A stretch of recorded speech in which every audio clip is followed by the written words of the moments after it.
Dios les bendiga, hermanos. Bienvenidos a otro estudio más de la palabra de Dios. Tengan todos un feliz sábado. Glorificamos a nuestro Dios porque nos permite predicar su palabra en este momento especial de día sábado. Como todos sabemos, hermanos, hacemos estudios profundos de la Biblia.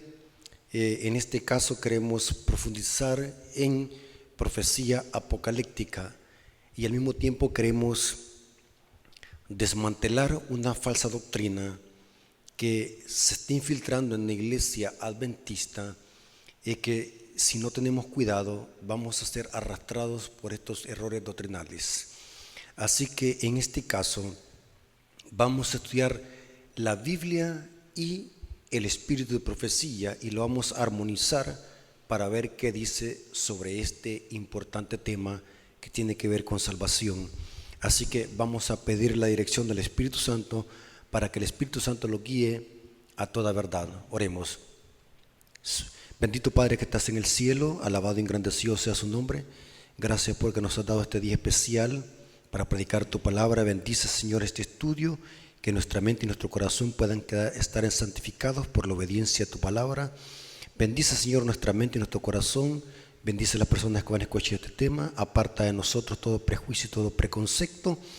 Que nos podamos dejar guiar por tu palabra y por los testimonios del Espíritu de profecía. Te lo suplicamos en el nombre de Jesús. Amén. Bien, hermanos, vamos a profundizar en las Escrituras. Para un hermano que no es adventista, este tema le causará confusión, pero trataremos de explicarlo lo más preciso que se pueda para que pueda quedar claro lo que queremos dar a entender, basándonos en la Biblia. Y vamos a usar algunas citas del Espíritu de Profecía para que veamos cómo armoniza y cómo se amplía el principio bíblico. ¿De qué se trata el tema, hermanos? Me llenó de terror, si podríamos usar esa palabra. Escuché a un predicador muy famoso que decía lo siguiente, de que en esta tierra es imposible dejar de pecar y que estaremos pecando hasta que Cristo venga por segunda vez. O sea, que él sostenía que Cristo, cuando venga por segunda vez, viene a perdonar pecados y a limpiar a su pueblo sus pecados. Vamos a ver de que esta teología no es propia de la iglesia adventista.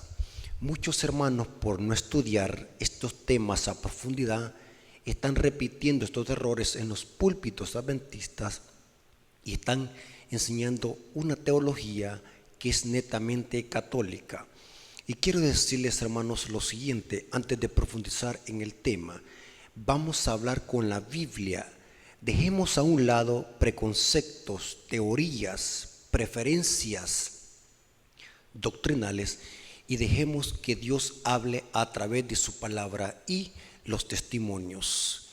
Y quiero decirles a continuación lo siguiente: cuando usted escuche dos opiniones personales aún dentro de la iglesia, usted no condene ninguna de ellas sin antes ir a estudiar el tema a profundidad para ver quién de los dos exponentes tiene la razón. No sean como los fariseos, de que condenan algo sin antes haberlo estudiado. La Biblia dice que hay que dejarnos guiar por el Espíritu Santo, porque el Espíritu Santo lo guía a la verdad. La Biblia es categórica sobre este tema. Es interesante, hermanos, que esta teología que se está infiltrando en la iglesia no es propia de la iglesia adventista, sino que proviene del catolicismo, como les acabo de decir. Esta doctrina es un camuflaje de la doctrina del pecado original, que ven el pecado como un estado y como una condición. Cuando el pecado se ve desde esa perspectiva, es imposible entonces dejar de pecar, porque es una condición. Es imposible salir de una condición a menos de que Cristo haga un milagro en nosotros y los transforme, si vemos el pecado como una condición. Pero según la Biblia, el pecado no es una condición ni es un estado. No hay ningún versículo que hable de eso. Esta interpretación surgió gracias a la teología del pecado original promovida por San Agustín de Hipona, un monje y erudito católico que creía de que por el hecho de nacer en este mundo ya nos constituimos en pecadores. Esta teología lleva un engaño sutil bajo subterfugio, y es que si entonces decimos de que el pecado es una condición y que por el simple hecho de entrar aquí en este mundo ya nosotros los hacemos pecadores, el error lleva a otro error. Entonces tendríamos que decir de que Cristo, por el simple hecho de nacer aquí en este mundo, también se constituyó en pecador. Estos temas ya los hemos expuesto. La teología que promueve el pecado original ataca todos los pilares de la iglesia adventista basados en el santuario, ataca la vindicación del carácter de Cristo, ataca el concepto bíblico de lo que es pecado, ataca también el juicio preadvenimiento, ataca la justificación por la fe que la iglesia adventista tiene sobre lo que es justificados por la fe, un mensaje que se dio en el año de 1888 a los pastores Weiner y Jones. Los adventistas conocen perfectamente bien de qué estoy hablando. El concepto de justificación por la fe que tiene la iglesia adventista y que se dio en el año de 1888 es más amplio y más profundo que el concepto de justificación por la fe que se dio en la Reforma Protestante y predicado por Martín Lutero. O sea que el mensaje de 1888 amplifica y completa la justificación por la fe dada en la Reforma Protestante a finales del siglo XVI y al principio del siglo XVII. Ahora vamos a estudiar la Biblia. Cuando nosotros decimos de que es imposible dejar de pecar, esa doctrina no es bíblica, es una doctrina diabólica que justifica el pecado y que hace al pecador ser conformista. Entonces, si el pecado no se puede vencer, entonces ¿para qué yo me voy a preocupar por vencerlo? Esta teología es una teología diabólica porque enseña de que el único que venció el pecado es Cristo, porque Él era Dios, y que nosotros es imposible vencer porque nosotros no somos Dios, por lo tanto tenemos que estar pecando y hasta la venida de Cristo para que cuando Cristo venga por segunda vez poder limpiarlo de nuestros pecados. Esta teología es netamente católica y que la predican muchas iglesias protestantes. La Biblia enseña de que el pecado es infracción de la ley. Esto lo dice 1 Juan 3:4. El pecado no es una condición, el pecado no es un estado. Es tan cierto que heredamos una naturaleza pecaminosa de Adán, pero por nacer en este mundo y por tener esa naturaleza, nosotros no somos pecadores a menos que la ejerzamos. El pecado es una elección que se decide en la mente y se ejecuta en acciones. La Biblia enseña eso en todas sus páginas. El pecado es rebeldía a un estatuto de Dios, ya sea directa o indirectamente. Eso es pecado. El pecado es infracción de la ley y es una elección que se decide en la mente y se ejecuta en acciones. Nadie se hace pecador por el simple hecho de nacer en este mundo. Esa doctrina es diabólica, que se le inventó San Agustín de Hipona y que después la copió Juan Calvino junto con la doctrina de la predestinación. Ahora, quiero que analicemos algo muy importante. Y lo que me llamó la atención es lo siguiente de este predicador que estaba predicando, es que decía de que eso de la última generación, de que Dios tendrá una generación pura y sin mancha antes de que Cristo venga por segunda vez, que eso no es bíblico, decía él. En una forma sarcástica y burlesca, él se burlaba de esta teología, la teología de la última generación, lo que se le conoce como la TUG, teología de la última generación, en siglas. Pero quiero que estudiemos en este caso lo que dice la Biblia respecto a si es posible dejar de pecar y si es posible vencer el pecado a través de los méritos de Cristo. ¿Qué dice la Biblia? ¿Será que antes de que Cristo venga por segunda vez y se cierre la puerta de la gracia, Cristo tendrá una generación que reflejará plenamente el carácter de Cristo y que habrá dejado de pecar y que habrá vencido el pecado por la gracia de Cristo. Es cierto que esa teología no es bíblica, como dice este predicador. Vamos a demostrarlo bíblicamente que la teología de la última generación es 100% bíblica. La enseña la Biblia en todas sus páginas y la amplía el espíritu de profecía en todas sus páginas. Y quiero decirles algo muy interesante antes de que usted lea conmigo la Biblia, hermanos. Usted no crea todo lo que le dicen, no importa lo alto que tenga el puesto esa persona que está predicando. Debemos de ser analíticos, estudiar la Biblia por nosotros mismos para analizar si lo que dice esa persona es cierto o no. La Iglesia Católica enseña de que el Papa es infalible ex cátedra. En la Iglesia Adventista no hay ningún hombre infalible. El único infalible es Cristo, el Dios eterno. Por lo tanto, cada doctrina y cada evidencia de cada predicador, no importa si es pastor o erudito, debe de probarse a la luz de las Escrituras. Y si esa persona está diciendo lo cierto, hay que ponerse de su lado. Porque como Iglesia Adventista no estamos exentos de que en la iglesia se infiltren errores doctrinales. Y esto ha sido siempre así, desde el pueblo de Israel, la iglesia apostólica y por toda la historia, que en la iglesia siempre se han infiltrado errores doctrinales para contaminar la sana doctrina de la iglesia.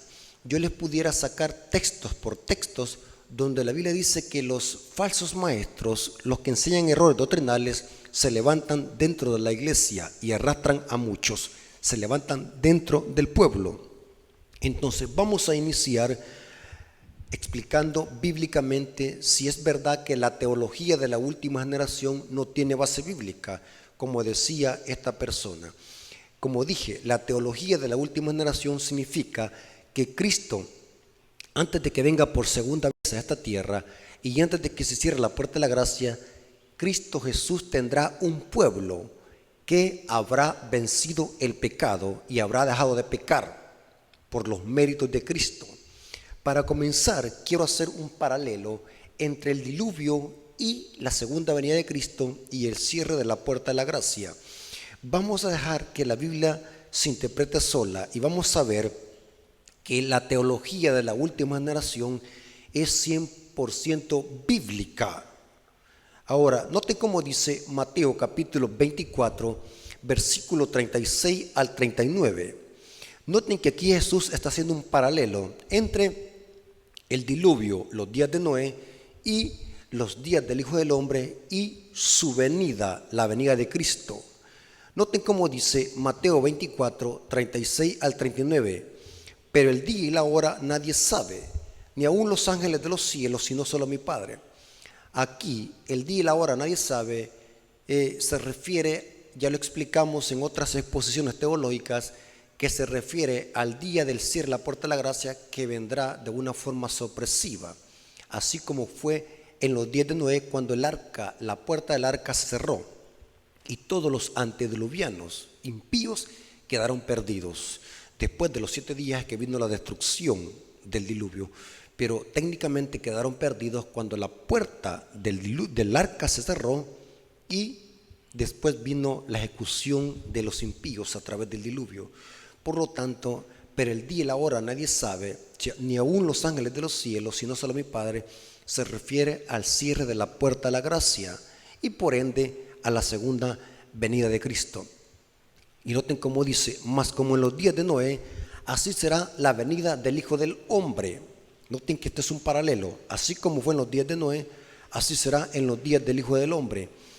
Porque como en los días antes del diluvio estaban comiendo, bebiendo, casándose y dándose en casamiento, hasta que el día en que Noé entró en el arca y no entendieron, hasta que vino el diluvio y se lo llevó a todos. Así será también la venida del Hijo del Hombre. Noten que esto se llama en teología paralelismo. Así como fue allá, va a ser antes de que Cristo venga y antes de que se cierre la puerta de la gracia. Ahora, si Jesús está haciendo este paralelo, queremos ver algunos datos importantes, algunos elementos importantes en esta historia tipológica que nos ayuda a entender un evento escatológico de la venida de Cristo y del cierre de la puerta de la gracia. Dos de esos elementos es lo siguiente: antes de que Cristo venga por segunda vez y se cierre la puerta de la gracia, habrán dos clases de redimidos. Unos serán los redimidos que serán rescatados de la muerte, o sea, serán resucitados. Y el otro grupo de redimidos son los que van a estar vivos. La Biblia enseña que son los que serán redimidos de entre los vivos o de entre los hombres. Dos grupos: los que serán redimidos de entre los muertos y los que serán redimidos de entre los vivos. Dos grupos. La Biblia enseña eso, que sucederá antes de que Cristo venga por segunda vez. Y vamos a ver de que fue idéntico con lo que pasó antes del diluvio, porque Jesús está haciendo un paralelismo. No se olviden de eso. Así como fue allá, va a ser allá. Noten cómo dice la primer clase de redimidos, Oseas 13:14. Oseas 13:14 dice: de la mano del Seol lo redimiré, lo libraré de la muerte. Noten que habrá una redención de los que están en los sepulcros. La palabra redimir significa rescatar o librar. De la mano del Seol, la palabra Seol en el hebreo es lugar de los muertos, o sea, el sepulcro. De la mano del Seol lo redimiré, los libraré de la muerte. Oh muerte, yo seré tu muerte y seré tu destrucción. Oh Seol, la compasión será escondida de mi vida. Pablo citó esta frase en 1 Corintios capítulo 15. Pero noten qué interesante. Aquí dice el profeta Oseas que Dios va a redimir a sus hijos de la muerte y los librará del Seol. Esto lo mismo lo dice Apocalipsis, pero ahora Apocalipsis habla de una redención, pero no de los muertos, sino que de los que van a estar vivos, o sea, de entre los hombres.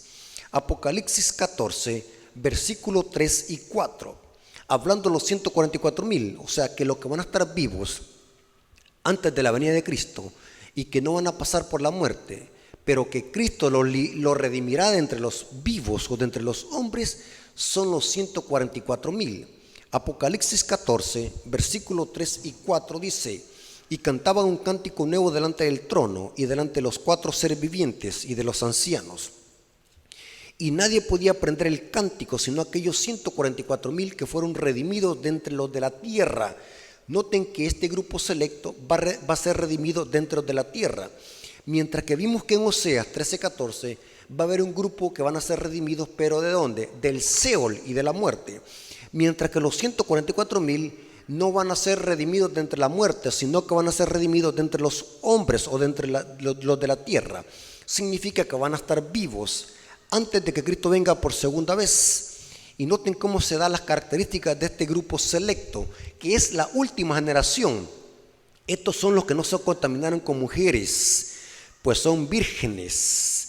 La palabra no contaminarse con mujeres significa que no se mezclaron con las falsas doctrinas de la ramera y sus hijas de Apocalipsis 17:5. Pues son vírgenes, o sea, se mantienen puros en un mundo de rebelión y apostasía, porque al final de la historia se va a levantar la imagen de la bestia y se va a imponer la marca de la bestia, y este grupo selecto se va a mantener virgen, no se va a mezclar con esta clase de apostasía en los últimos días. Eso significa permanecer virgen en profecía apocalíptica. Y sigue diciendo: estos son los que siguen al Cordero por donde quiera que va. Estos fueron redimidos, se repite, fueron redimidos de entre los hombres como primicias para Dios y para el Cordero, o sea, son los primeros frutos de una gran cosecha. Es interesante que antes de que Cristo venga por segunda vez van a haber dos grupos de justos: los que van a ser redimidos de entre el sepulcro y los que van a ser redimidos de entre los hombres. Estos que van a ser redimidos de entre los hombres son los que van a estar vivos y no pasarán por la muerte.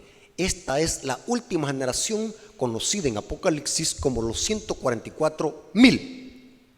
Noten que el apóstol Pablo une estos dos grupos de redimidos, unos del sepulcro y unos de entre los vivos. ¿A dónde dice eso Pablo? Primera de Tesalonicenses 4:16 al 17. Porque el Señor mismo, con voz de mando, con voz de arcángel y con trompeta de Dios, descenderá del cielo, y los muertos en Cristo resucitarán primero. Noten, estos son los que fueron redimidos de entre el sepulcro, dentro del Seol, según Oseas 13:14. Luego nosotros los que vivimos, interesante. ¿Quiénes son los que van a estar vivos? Según Apocalipsis 14:3-4, los que fueron redimidos de entre los hombres, o sea, los 144,000. Aunque Pablo no use el número 144,000, es evidente que está hablando de la última generación de justos que van a estar vivos antes de que Cristo venga por segunda vez y se cierre la puerta de la misericordia. Luego nosotros los que vivimos, los que hayamos quedado, seremos arrebatados juntamente con ellos en las nubes para recibir al Señor en el aire, y así estaremos siempre con el Señor. Amén. Dos grupos de justos y dos grupos de redimidos antes de la venida de Cristo y antes de que se cierre la puerta de la gracia. Los justos que van a ser redimidos del sepulcro y los justos que van a ser redimidos de entre los vivos, que son los 144,000. Ahora, es interesante, hermano, que esto mismo pasó antes del diluvio, en los días de Noé. En Génesis 5 encontramos el linaje santo de Seth, mientras que en Génesis 4 encontramos el linaje impío de Caín. O sea que en Génesis 4 encontramos a la simiente de Satanás, los descendientes de Satanás, linaje de Caín. En Génesis 5 encontramos los descendientes de la mujer, el linaje santo de la mujer, o sea, de Seth. La mujer en profecía representa al pueblo de Dios, la simiente de Cristo. Cristo es la simiente de la mujer, pero también los que se unen a Cristo son simiente de la mujer. Entonces en Génesis 4 y en Génesis 5 encontramos dos simientes, la simiente de Satanás, o sea, la serpiente, y la simiente de la mujer, el linaje de Seth, en Génesis 5. Es interesante que después en el capítulo 6 ahora encontramos el diluvio. En el capítulo 6 de Génesis y en el capítulo 7 de Génesis encontramos el diluvio. Pero en el capítulo 5 encontramos la generación de justos que existió antes de que viniese el diluvio y se cerrara la puerta del arca. Es interesante que si nosotros analizamos cuidadosamente la genealogía de Seth, vamos a ver de que hubieron justos que murieron y un justo que permaneció vivo y que fue trasladado al cielo sin ver la muerte. Y vamos a ver cómo se llamaba ese patriarca, que es un tipo y un símbolo de la última generación que existirá antes de que Cristo venga por segunda vez y cierre la puerta de la gracia, que son los 144,000, y que está tipificado y simbolizado por este patriarca que fue traspuesto sin ver la muerte. Pero es interesante que si nosotros analizamos la genealogía de Génesis 5, que es la genealogía de Seth, el linaje santo de Seth, vamos a ver que todos los patriarcas de esa genealogía murieron, pero hubo uno que no murió. Voy a darles algunos datos para que podamos colocar el marco y entendamos lo que viene a continuación. La Biblia dice que Adán murió de 935 años, eso lo dice Génesis 5:5. Seth murió de 912 años, eso lo dice Génesis 5:8. Enos murió de 905 años, eso lo dice Génesis 5:11. Cainán murió de 910 años, eso lo dice Génesis 9:14. Malaleel murió de 895 años y murió, eso lo dice Génesis 5:17. Jared murió de 962 años y murió, eso lo dice Génesis 5:20. Matusalén murió de 969 años y murió, eso lo dice Génesis 5:27. O sea que el que duró más años de vida fue Matusalén, era hijo del patriarca Enoc. Matusalén murió de 969 años, o sea casi 1000 años. Pero es interesante que en esta genealogía hubo uno que no murió de estos patriarcas, y es el padre de Matusalén, que se llamaba Enoc. Noten cómo dice Génesis 5:24. La palabra de Dios dice: caminó pues Enoc con Dios y desapareció porque le llevó Dios. Noten que es el único patriarca en esta genealogía que no murió. Dice que caminó pues Enoc con Dios y desapareció porque se lo llevó Dios. O sea que este patriarca vivió una vida santa, porque dice que caminó con Dios y Dios prefirió mejor llevarlo vivo, sin ver la muerte, a las mansiones celestiales. Y vamos a ver cuál era el carácter de este patriarca y de este profeta, porque este carácter nos ayudará a identificar la última generación y el carácter que reflejará la última generación de justos antes de que se cierre la puerta de la gracia y Cristo venga por segunda vez. Vamos a ver lo siguiente, hermanos. La Biblia dice que Enoc desapareció. Esto lo dice la Reina Valera de 1960. Esta es una mala traducción, porque la palabra desaparecer da la impresión de que era un fantasma. De repente lo vimos y de repente desapareció. Entonces la gramática, el hebreo, quita la fuerza al texto original. La palabra allí, desapareció, debería de leerse o debería de traducirse o allín o oyin, que se puede traducir como no fue hallado en el idioma hebreo. Es un verbo primario que debería ser traducido como ser nada, no existir, según la gramática. Una mejor traducción sería que no fue hallado. Enoc era el séptimo desde Adán, el único patriarca antediluviano que no vio la muerte. El escritor de la carta usa el término transpuesto, el escritor de la carta a los hebreos, y esta sería la mejor traducción.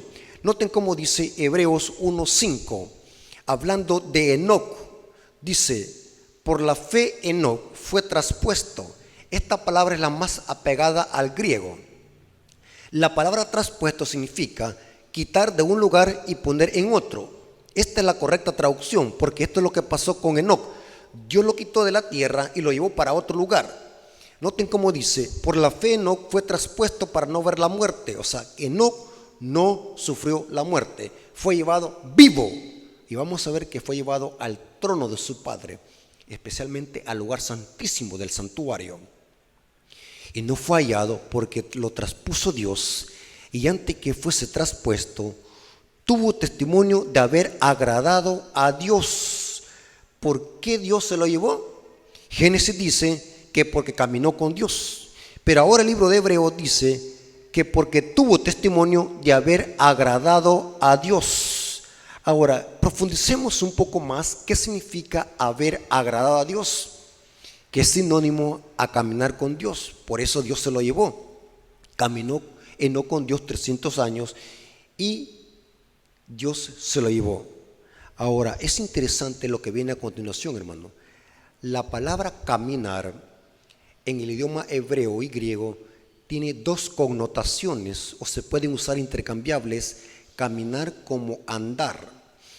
El término caminar o andar en la Biblia se usa a una persona que vive en santidad y obediencia a los estatutos divinos. Vamos a ver de que no por esto fue llevado, porque él alcanzó un nivel de santidad, porque reflejaba plenamente el carácter de Cristo y vivió una vida santa aún en un mundo de rebelión y apostasía. Este patriarca refleja el carácter de los 144,000 de la última generación, que estará viviendo en plena santidad y que habrá vencido el pecado por la gracia de Cristo. Enoc representa a la última generación de justos. Vamos a profundizar un poco para que veamos de que la palabra caminar o andar significa andar en santidad en los estatutos divinos. Salmo 119, versículo 1 al 2 dice: bienaventurados los perfectos de camino. ¿Para qué usamos los caminos? Para caminar. Pero noten ahora lo que dice: los que andan en la ley de Jehová. Bienaventurados los que guardan sus testimonios y con todo su corazón lo buscan. Interesante. Si dejamos que la misma Biblia se interprete sola, este patriarca Enoc fue llevado al cielo porque anduvo en obediencia a la ley divina y venció el pecado por la gracia de Cristo, porque pecado es infracción de la ley. Aquí dice: bienaventurados los perfectos de caminos. los que andan en la ley de Jehová, bienaventurados los que guardan sus testimonios. Pero noten lo que dice Romanos 8:1. La idea de andar en los caminos de Dios se relaciona con haber nacido de nuevo y andar conforme en el Espíritu en obediencia a la ley de Dios.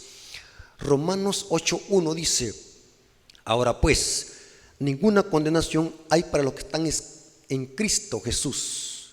Ya no hay condenación. ¿Por qué?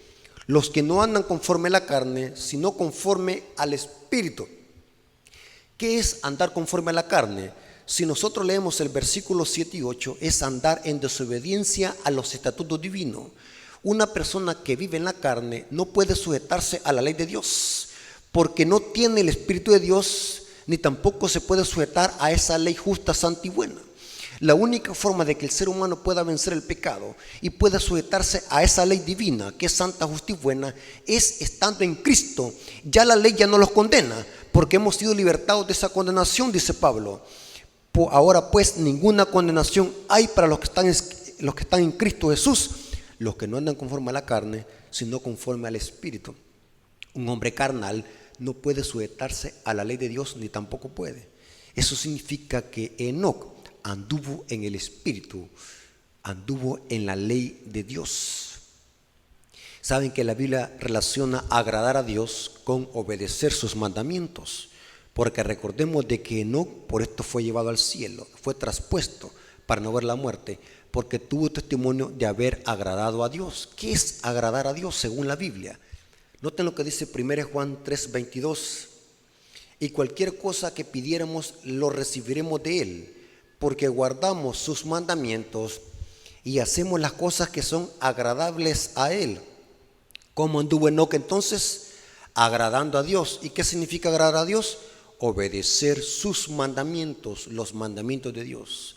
Es evidente que Enoc pudo vencer el pecado y dejó de pecar antes de ser traspuesto. De lo contrario, Dios no se lo hubiese llevado. Enoc representa el carácter de la última generación, los 144,000.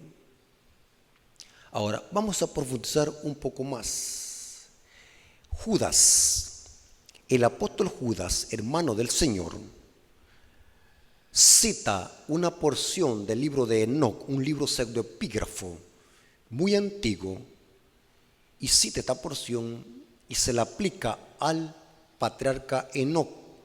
Y noten cómo Enoc es un tipo de la última generación, y cómo Judas, al citar esta porción histórica del libro de Enoc, que no es inspirado, pero se puede tomar como historia algunas partes del libro de Enoc, y esto está haciendo el apóstol Judas aquí, tomando esta porción del libro de Enoc, y hace un paralelo entre el diluvio y la segunda venida de Cristo. Lo mismo que pasó en el diluvio, Cristo ejecutó su juicio sobre el diluvio y vino con decenas y millares de ángeles. Esto se cumplió parcialmente con el diluvio, pero esto se va a cumplir al final de la historia con la segunda venida de Cristo, cuando venga con poder y gloria con sus santos ángeles. Y Judas hace este paralelismo. Judas 1:14 al 16. De estos también profetizó Enoc, séptimo de Adán, diciendo: he aquí vino el Señor con sus santas decenas de millares, estos son ángeles, para hacer juicio contra todos y dejar convictos a todos los impíos de todas sus obras impías que han hecho impíamente. Esto se cumplió con el diluvio. Cristo bajó del cielo, Dios bajó del cielo a hacer juicio contra estos impíos antediluvianos y ejecutó su juicio sobre estos impíos y de todas las cosas duras que los pecadores impíos han hablado contra él. Estos son murmuradores, querellosos, que andan según sus propios deseos, cuya boca habla cosas infladas, adulando a las personas para sacar provecho. Noten que Judas está haciendo un paralelo entre lo que pasó con el diluvio y lo que va a pasar cuando Cristo se manifieste con poder y gloria. Es lo mismo, es un paralelismo exacto. Ahora, noten cómo dice esta cita de la sierva del Señor, Elena de White, en el libro Patriarcas y Profetas, página 65, párrafo 4. Y vamos a ver que el mensaje de Enoc también predicaba Enoc, porque Enoc no solamente testificaba con su vida santa y justa, sino que también Enoc predicaba con su boca, y vamos a ver cuál era el mensaje que predicaba Enoc, y que por este mensaje condenó también a los antediluvianos.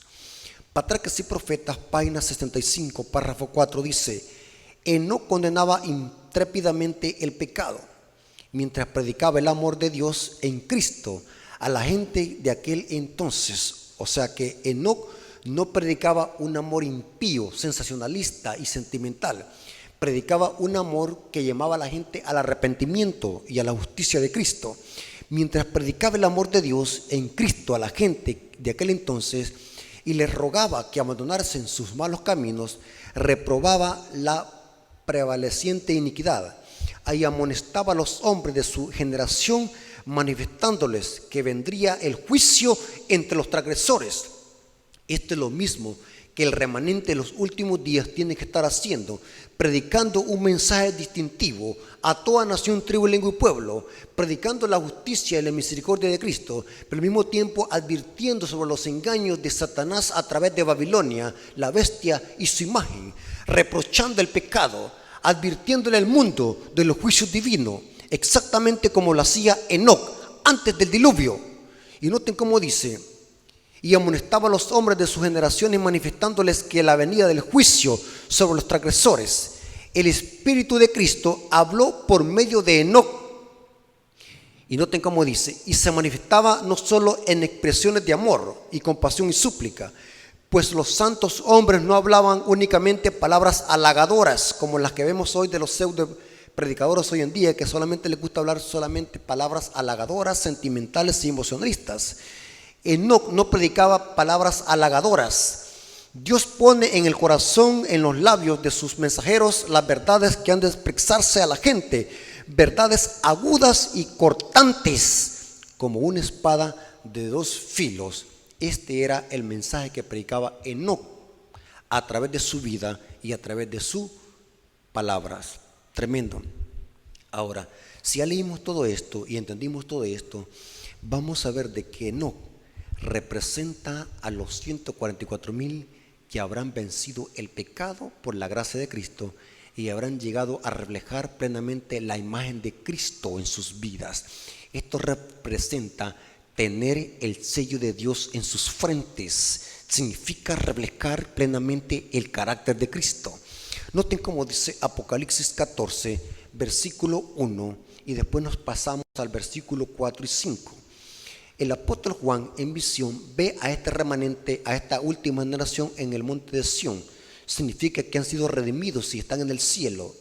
Noten cómo dice: después miré, he aquí el cordero que estaba en pie sobre el monte de Sión, y con él 144,000 que tenían el nombre de él y de su padre en su frente. La palabra o la expresión tener el nombre de Dios en la frente se representa tener el carácter de Cristo. Eso significa estar sellado, reflejar plenamente el carácter de Cristo. No es un tatuaje. La frente es símbolo de intelecto, reflejar el carácter de Cristo, porque en la mente es que se origina el pecado, según Mateo 15 y 19. Y noten cómo dice: estos son los que no se contaminaron con mujeres, pues son vírgenes. O sea, se alejaron del pecado, se alejaron de las falsas doctrinas y vivieron en santidad en una generación perversa y maligna, así como lo fue Enoc antes del diluvio. Estos son los que siguen al Cordero por donde quiera que va. Estos fueron redimidos de entre los hombres como primicias para Dios y para el Cordero, y en su boca no fue hallado mentira, porque la lengua es lo que define quiénes somos. El pecado se manifiesta en la lengua. Por eso es que el que domina su lengua domina todo su ser, dice Santiago. Y en sus bocas no fue hallado mentira, pues son sin mancha delante del trono y de Dios. O sea, sin mancha. O sea, que habrán vencido el pecado. Aquí queda desmantelada la doctrina que este hermano estaba predicando, que es imposible dejar de pecar y que es imposible obedecer la ley de Dios. Tremendo, hermanos. Tengamos cuidado, hermanos. No le diga amén a cualquier cosa que usted escuche. Siempre compruébelo con la Biblia. ¿Cómo es posible que alguien no pueda dejar de pecar? Si Cristo fue nuestro ejemplo de victoria, Cristo nos demostró, se humanizó, demostró que aún viviendo en un cuerpo pecaminoso y caído, degradado por el pecado, que eso no es pecado, un hijo de Adán puede vencer y obedecer la santa ley de Dios. Enoc representa a los 144,000, la última generación. Ahora, noten cómo dice esta cita de Patriarcas y Profetas, página 68, párrafo 1. Por la fe Enoc fue traspuesto para no ver la muerte, y no fue hallado, porque lo traspuso Dios. Y antes que fuese traspuesto, tuvo testimonio de haber agradado a Dios. Ya vimos qué significa agradar a Dios, significa andar en su ley. Y cita Hebreos 11:5. En medio de un mundo condenado a la destrucción por su iniquidad, Enoc pasó su vida tan íntima comunión con Dios. ¿Cuál es el secreto, hermano, para la victoria sobre el pecado? ¿Por qué Cristo venció al diablo en carne? Porque Jesús y Enoc estaban unidos con Dios a través de la oración y el testimonio personal. Y noten cómo dice: en medio de un mundo condenado a la destrucción por su iniquidad, Enoc pasó su vida en tan íntima comunión con Dios. Este era el secreto para la victoria sobre el pecado: estar en íntima comunión con Dios a través de la oración. Esto hacía Jesús para poder vencer y poder derrotar al diablo en carne. Y dice lo siguiente: que no se le permitió caer bajo el poder de la muerte, o sea, a Enoc. Y noten cómo dice la cita: adventistas, pongan atención, los que rechazan la teología de la última generación no solamente están atacando la Biblia, sino que también están atacando el espíritu de profecía. El piadoso carácter de este profeta representa el estado de santidad que deben alcanzar todos los que serán ¿qué? Redimidos dentro de la tierra. Y cita Apocalipsis 14:3. En el tiempo de la segunda venida de Cristo, en ese entonces, así como en el mundo antediluviano, prevalecerá la iniquidad, siguiendo a los impulsos de su corazón y las enseñanzas de su filosofía engañosa. El hombre se rebelará contra la autoridad del cielo. Pero así como Enoc, el pueblo de Dios buscará pureza de corazón y conformidad con la voluntad de su Señor, hasta que refleje la imagen de Cristo, tal como lo hizo Enoc. Anunciará al mundo la segunda venida de Cristo y los juicios que merecerá la transgresión. Y mediante su conversación y ejemplo, los santos y el ejemplo de los santos condenarán el pecado de los impíos. Tremendo, hermanos. Entonces la pregunta ¿es cierto que la teología de la última generación es antibíblica?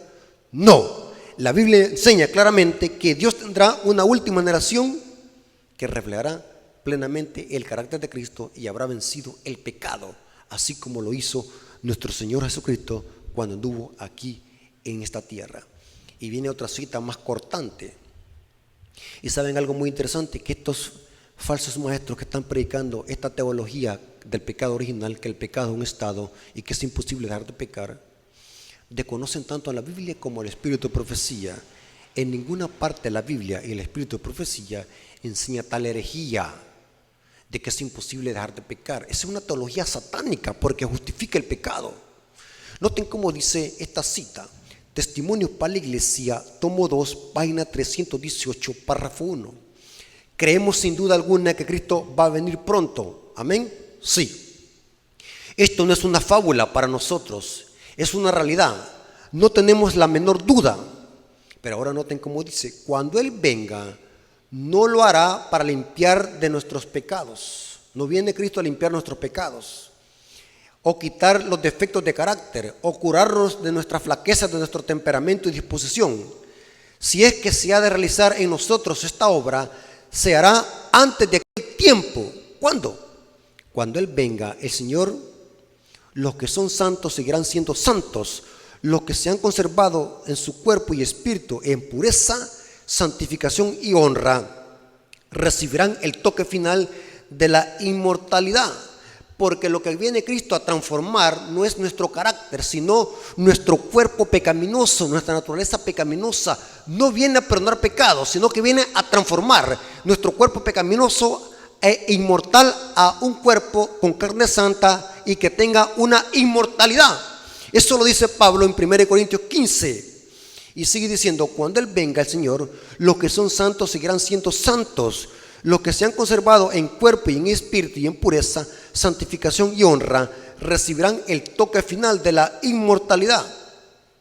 Pero los que son injustos e inmundos y no santificados permanecerán así para siempre. No se hará en su favor ninguna obra que elimine sus defectos de su carácter.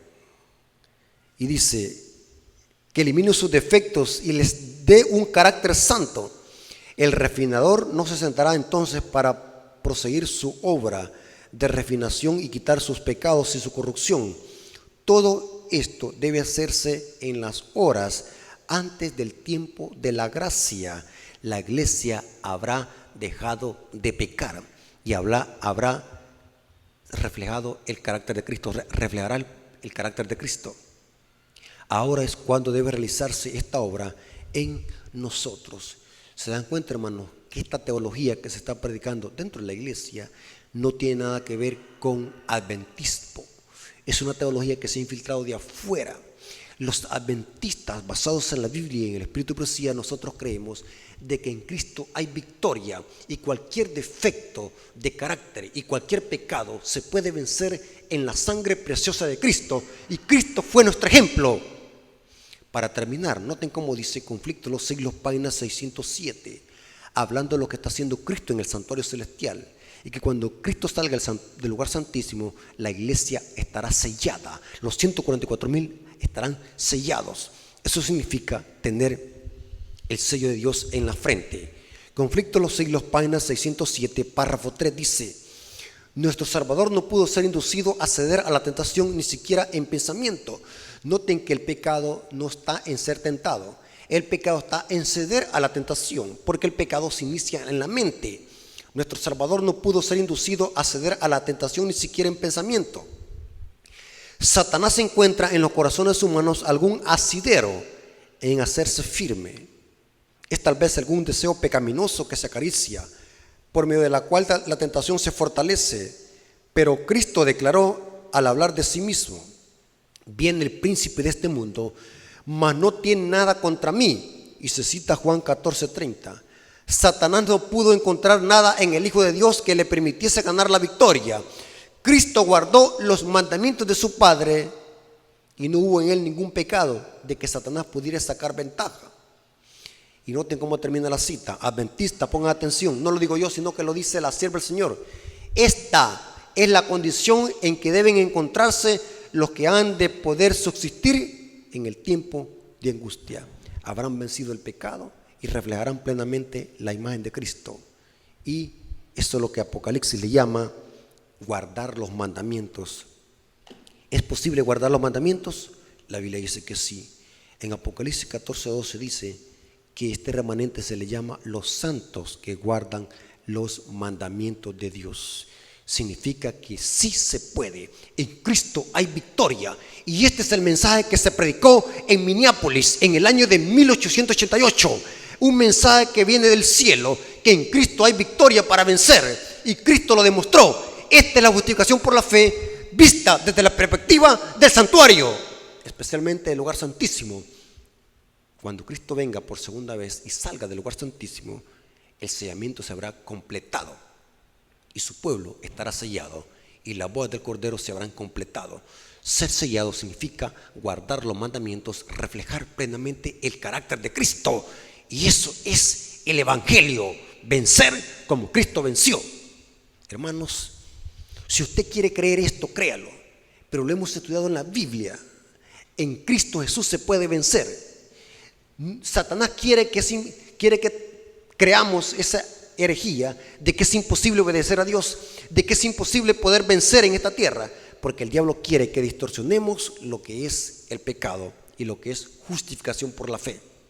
Hermanos, en Cristo hay poder, y este es el mensaje que alumbrará la tierra con su gloria. La justificación por la fe, que en Cristo hay poder y victoria para vencer como Cristo venció.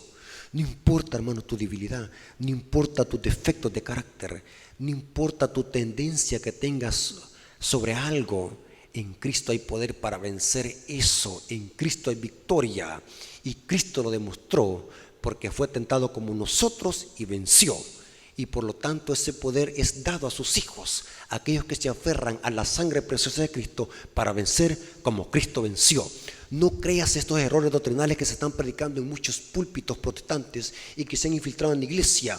La teología del santuario nos ayuda a desmantelar estos errores doctrinales y presenta que en Cristo hay poder y que antes de que se termine el cierre de la puerta de la gracia, Dios tendrá una generación que reflejará plenamente el carácter de Cristo y habrá vencido el pecado. Claramente, hermanos, Dios les bendiga y que Dios tenga misericordia de nosotros. Y gracias por este estudio que el Espíritu Santo nos ha impartido a través de su palabra y los testimonios. Agradecemos por eso, así que vamos a orar para que Dios tenga misericordia en nosotros y nos pueda también dar la victoria sobre nuestras luchas. Oremos. Señor que estás en el cielo, santificado sea tu nombre. Gracias por tu palabra, porque es una guía segura en este mundo de tinieblas. Nos hemos dado cuenta que en Cristo hay poder para vencer. Nos hemos dado cuenta que Enoc representa el carácter santo de esos justos que estarán vivos antes de que Cristo venga por segunda vez, que son los 144,000. Nos hemos dado cuenta que antes de que se cierre la puerta de la gracia, tendrás un pueblo sellado que tendrá tu nombre escrito en sus frentes. Eso significa obedecer tu santa ley. Gracias, Señor, por tu palabra. Bendice a las personas que van a escuchar esta palabra, que ellos puedan recibir este mensaje en sus corazones y puedan creer por la fe de que en ti hay poder para vencer. La fuerza de nuestra victoria está en Cristo, nuestro Señor y Salvador. Amén. Gracias, Señor, por este estudio. Te lo agradecemos en el nombre de Jesús. Amén. Dios me lo bendiga, hermanos, y pasen un feliz sábado.